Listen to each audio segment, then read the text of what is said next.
kuniacha kamwe, wala kunidharau hata siku moja. Wengine walinihukumu, marafiki walijitenga nami, na ulinishika mkono hadi mwisho. Kwa magumu na mabaya nani kama wewe? Hi everyone, welcome once again to Saga Prison Stories. My name's Judith Grace Akinyi, aka Saga.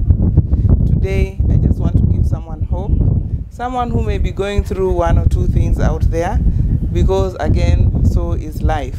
You may feel like the world is tumbling down and everything is turning upside down against you. You may be experiencing everything around you spiraling down, but I want to tell you that that is not the end of the world. It may be illness, it may be heartbreak, you may be going through betrayal, you may be facing something that you never expected, but I want to tell you that sorrows come in the night, but joy always comes in the morning. If the pain you're experiencing has been caused by someone, learn to forgive. Forgiveness is medicine. The art of forgiveness may land you in a good place, because if you don't forgive, you remain a prisoner. The person who hurt you may have forgotten about what they did, but it will be haunting you through and through, and you'll be thinking about it all the time. And remember, the more you think about it, the more pain you cause yourself. The person who has caused you this pain may have long forgotten about what they did. People go through a lot of things. If you don't forgive, you will remain the prisoner. You will never be free. I said it could be a heartbreak. Maybe you're going through an affair and you're feeling cheated for one reason or the other. I know, both men and women, sometimes you sacrifice or you invest a lot in friendship. It could not only be friendship, even your own relatives. You may invest a lot in helping your cousin, your brother, your sister, but in the long run, they will never thank you. What they see is probably the bad things that you did to them, knowingly or unknowingly. That will count in their lives for a long time. But the good that you did, they will never remember. One thing in this life is that if someone does good to you and someone does bad to you, it is good to put them on a scale. See how much good they have done. See how much bad they have done to you. Weigh them. If the good surpasses the bad, try to remember the good and forgive the bad.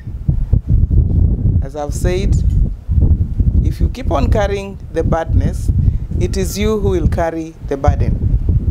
This person has long forgotten about what they did to you, and they are moving on with their lives. If you want to walk fast in this life, walk alone. But if you want to walk far, walk it with others. No man is an island. You will need people around you. But again, as I said, choose your friends wisely. Choose them well. Because the same friends will stab you at the back. But life is a paradox. You can't live alone. You have to live with someone. It is not easy. It is a journey that you cannot take on your own. I will give you an example of something that I experienced. This is about a story. It's a love affair that went wrong. There was this lady and there was this gentleman, and they became very good friends, and the friendship bore fruit, and it ended into marriage. But when this gentleman was still in college, the lady happened to be employed, and she was on a gainful, she was earning a good salary. And she supported her fiance all through university. He finished school, and when he was going for his master's, I think he went to study abroad. She supported him all through. And when indeed he came back, they got engaged and got married. And in the process, of course, they got children.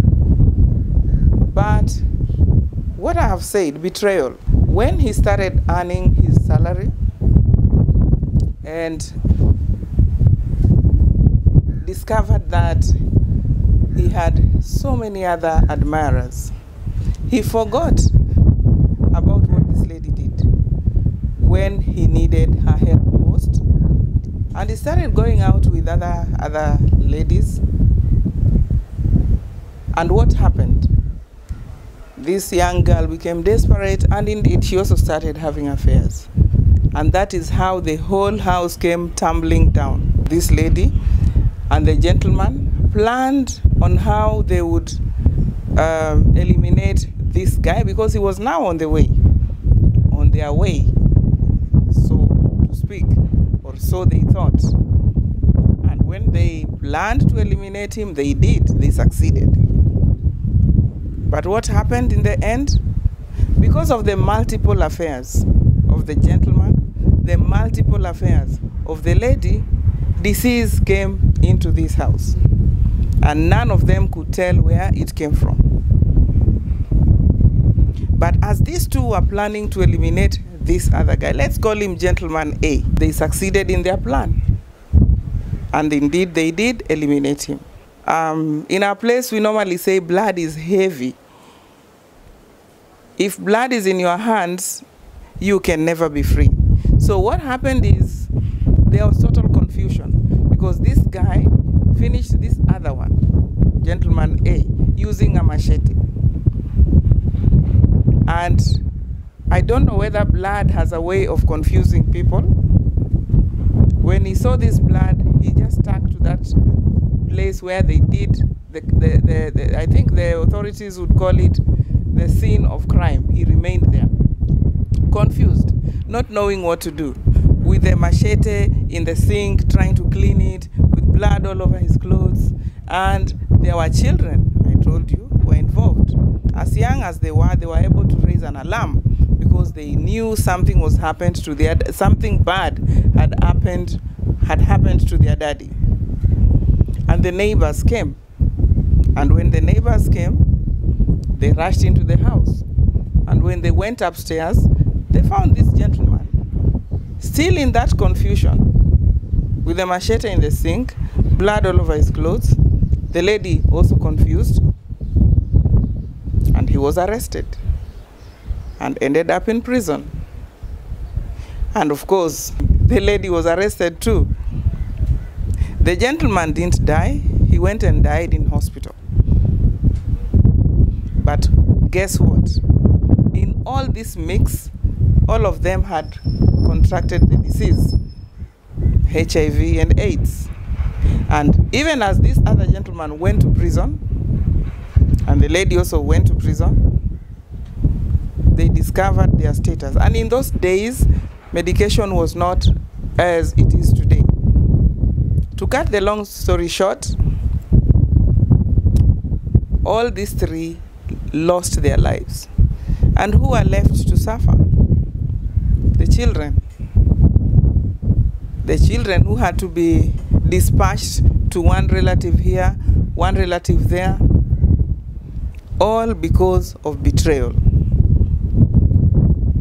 We all act or react differently to situations. Others, if faced with this situation, would have walked away. Others would have killed, the way these ones decided to do. Others decide to remain in these toxic situations and carry disease with them. They get depressed, they get ulcers, And one person is definitely being shortchanged here because there is no happiness. I want you to tell me through the comments section, if it were you, what would you do? If you are faced with this situation, would you walk away? Would you plan to kill someone? Would you remain and die of ulcers? What would you do? Comment down below. When you've been betrayed, those close to you, the very person you have helped, remember again, I said, learn the art of forgiveness. For those of you who are Christians, you know that this is one commandment that we are told, forgive others so that you too will be forgiven when the trumpet sounds. Again, have you ever seen people in the society who do horrible things? They do horrible stuff, but they will never take the fall. There are people who take the fall, can never land in places like prison. Their stuff is just swept under the rug. Maybe because of who they are, because of how heavily their pockets are loaded, or because of who they know. But again, as I said, so is life. Life is very, very unfair. And if you don't take or think about life rationally, you will end up in places that you will never have wished to end up in. Remember, I said, I've always told you, prison is the last place that you wish even your worst enemy to be. It is a place that you'd never wish to be in. If someone gives you everything, even in your house, and they lock you in with everything you need, television, newspapers, magazines, music, within no time, you'll run crazy. Freedom is very, very vital.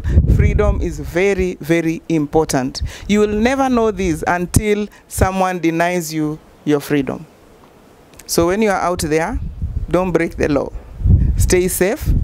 Keep away from things that may end you up in prison. But as I've said today, I just feel like giving you hope and telling you that what you're going through is not the end of life. It's not the end of the world. So take a good breath, my dear. This is just a page in your life. It is just a phase in your life. It is just a chapter in your life. It is not the story of your life. The depth of your testimony is the depth of the height of your success. Remember that. The depth of your testimony. How much trouble you're going through. It can be so deep. It can be so hard. But that will be the depth of your success. Don't allow anyone to define who you are. Do not allow anyone who's never worn your shoes tie your lace. They don't know how it pinches. Take one day at a time. Let no one define your destiny.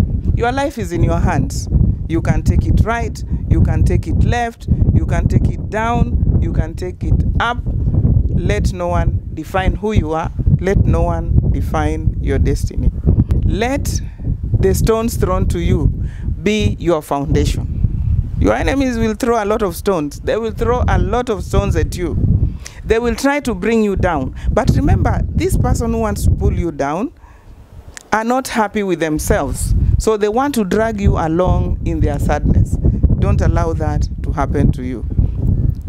Again, tell me in the comments section if you have ever tried to rise up and someone is really, really trying to drag you down. What have you done in this situation?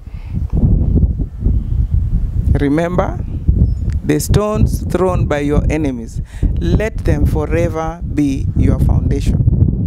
Again, I'm going to give you another example. These are things that I saw, these are things that I have seen, and that is why I'm asking you, if it were you, what would you do? Maybe you are in a relationship, you are married, and you have property with your husband, and these are common cases. Maybe he is looking to marry maybe another wife, and you have worked through these items with him. You own the property. Probably you trusted him so much, so you didn't put both your names, it's only your name. And because he wants to bring in somebody else, he wants probably to sell the land, or to sell your car, to sell the car that you people bought together, so that he can form another family. What would you do? I know of people who have planned, maybe with their children. I met them where I was. Plan with your children to eliminate this person, because you feel so painful that you worked through this together and now they are going away. Then you plan and eliminate him. I remember I've said blood is so thick. If God does not allow you to go through with this plan, you will always end up in prison. So, was it worth it? Is it worth taking somebody's life because of property that you acquired? What would you do if you are the man? This happens to men also, it's not only women. Or if you are the woman, what would you do? I talk so much about women because it is the women that I met. You have been so angered beyond any measurable doubt. So you decide that this is the plan that you will carry. Maybe you carry that plan with your children. And then, where do you end up? In prison. But I have always thought, just like a lay person, because I'm not a scholar of the law. I don't know so much about the law and our system.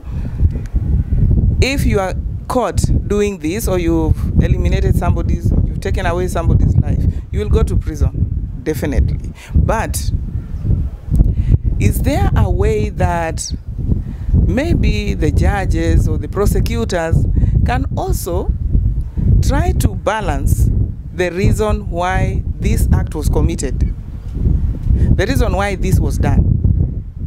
The person who caused you do this, okay, maybe they are no longer alive, or maybe you have caused grievous harm to them because of anger.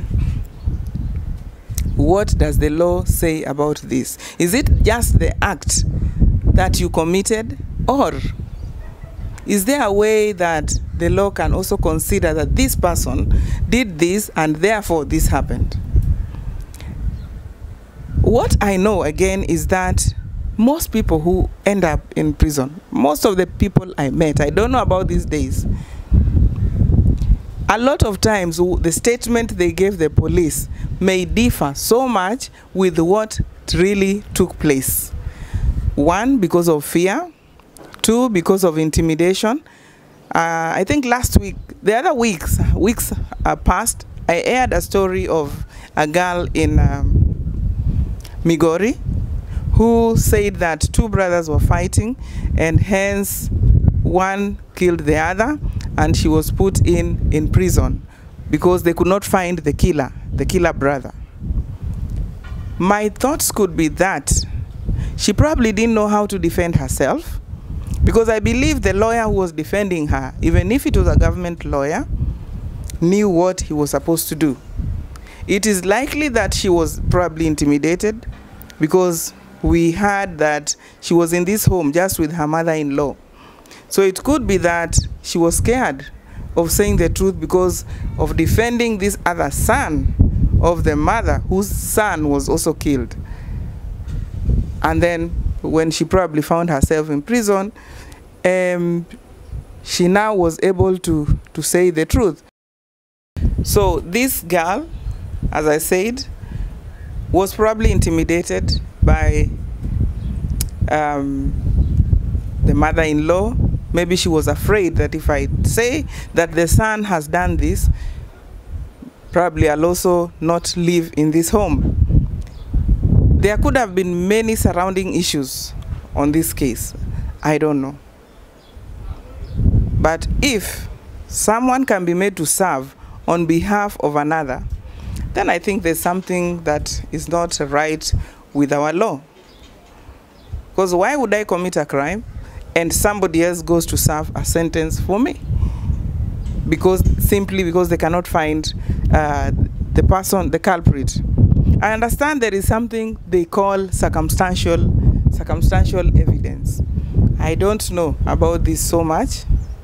But then, if many people are in prison because of circumstantial evidence, so it is 50-50. They are not so sure that this person committed the crime. You could be a guest of the state, going through rehabilitation that you don't deserve, because probably you did it, and maybe also you didn't. The purpose of being in prison is so that you can be rehabilitated. It is a correctional center. So if probably one is thrown there because of circumstantial evidence, because they cannot prove that it is you who did it, then they are rehabilitating a wrong person who does not need rehabilitation at all. Let me know the kind of pain or betrayal that you have experienced. How did you go about it, or how have you gone about it, or how are you planning to go about it? Because we are betrayed every time. I could have given you examples and examples and examples, many. There are even girls or young ladies in the prison who was in the company of a boyfriend who is a robber, an armed robber. Those who use guns, you know, there is two types of robbery. I think there is robbery stroke 2. That is when you are armed with guns and machetes and probably you kill people. And then there is the normal robbery. I have heard of so many cases of young ladies who are in because they were in the company of, or they were in the company of their boyfriends who are robbers. Some knew that these people are robbers. Some do not even know, because you don't know what someone does. They wake up in the morning, they go out, they come in the evening, and they tell you they are going to work. So when the police bust them and they find maybe the lady in the house, you are taken because you are an accomplice. I think that is the legal language. So you are going through rehabilitation because you are living with a boyfriend who is a robber, who is a thief, and you didn't know. So who should be rehabilitated, the robber or the girlfriend? I think the law is so complex, I may not even begin to speak it today and finish. I may not even understand the beginning or the end. But I believe that our system should be checked again, because I have received calls from friends from the US, from the UK, from all over. And it's like our system is just a little bit different with theirs, because it's like they really go deep into the case before they can give someone 10 years, 20 years, or whatever number of years. They look into so many different things, but these are the people who brought this law to us. So why can't our people also go through this sentencing system, the law system, the whole stuff, and bring changes, so that there are actually correctional facilities that are not meant to kill people? You throw somebody in there for 20 years for something which otherwise, if it was done maybe out in those developed countries, would have earned someone a year or two. Let's do something about our system. They are the ones who brought this law. They didn't stick to it, but we stuck to it to the letter. I may just be one voice talking about this. It is high time we considered this system. Even the correctional facilities should not be punitive. They should be correctional centers, not places that go and probably make someone even a harder criminal than they were before. They are young children, young girls below 18 should not even be serving sentences with people who are much, much older than them. These are still people who are still growing up. And if they go and mix them with hardcore criminals, some decide to be even hardcore, more than before. So, it's high time we thought about this. It is high time our system changed for the good. It is high time the correctional centers became all correctional facilities. Not only in one area, in every part of our country, in every part of Kenya. Thank you so much for listening to me. I want you to tell me through the comment section the questions that I've asked you. Please let me know. There are those who have asked me questions concerning sanitary towels in prison. Before the reforms, I don't know if this still happens in prisons that are outside Nairobi, or those that are practicing reforms. That what happens to those people who are not visited, what happens to those who have no money and things like that. This is what happens. The sanitary pads are brought by relatives or friends, and those prisons that allow money, cash now, one can buy if they don't have. There are a lot of organizations. Since Uncle Moody introduced the open door policy, so many organizations come in to bring the basic stuff, like Colgate, soap, sanitary pads, panties, and slippers, and things like that. But this does not spread all over the prisons in Kenya. It is easier for people to reach prisons in the cities, in towns. But those that are deep in the villages are still suffering. So what used to happen is the organizations bring in the pads, and when the time comes and one needs them, you go to the office, the welfare office, and they give you. But one bad thing that we used to witness those days was that if you go to the office, they would ask you to prove, to show that you are actually attending your menses. And that was so humiliating, because you will have to, you know, I can't even mention, but that was very, very humiliating. I think sanitary pads are not things that one would go for if they really didn't need them. Those people who used to make people show or prove that they actually need them in whatever ways they used to do, that was bad. And these are the things I'm talking about. There have to be changes. The prisons that receive these things, they have much, much, much more. They have a lot. And there are prisons that don't have, like where I was the other day, where they don't even have slippers. They don't even have panties. Those days, I think people used to cut blankets, those who didn't have, and those blankets are also full of lies, so you can imagine the hygiene. Something else that is important is privacy. When you're a woman and you have these special days, you need privacy. You cannot, the toilet that is used by 70 or 80 people and it has no door, others are brushing their teeth, others are doing their mess, others are washing their clothes. So you could even be 5 or 6 people in there, everybody doing their own thing. It's high time that also our system thought of increasing the number of toilets, especially according to the number of people in the cell. Somebody else also asked about those who are not visited. I've told you, I think I've addressed that the well-wishers would bring these things. And when the well-wishers bring them, they bring them in plenty. So there would always be adequate supply in the office. But the system of proving that you really need them, that should change if at all there are people who are still, or there are wardens who are still practicing that kind of method that they used to use those days. Privacy is very important. No matter where you are still a human being. If you're incarcerated, as I said, the aim is to correct you and not to kill you or to humiliate you or to dehumanize you. I will be answering your questions one by one as we go by. That was just one of them. I will tackle the rest. Thank you so much for listening to me.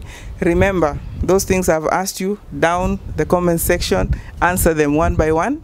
Tell me what you do if you are in that situation. Let's have a discussion. Thank you so much for watching. If you've not subscribed to Saga Prison Stories, please do. Like, comment, share. Press the notification button. Don't just view and you don't subscribe. I see so many views and they have not subscribed. Please do. Thank you so much for being with me. Thank you for listening to me.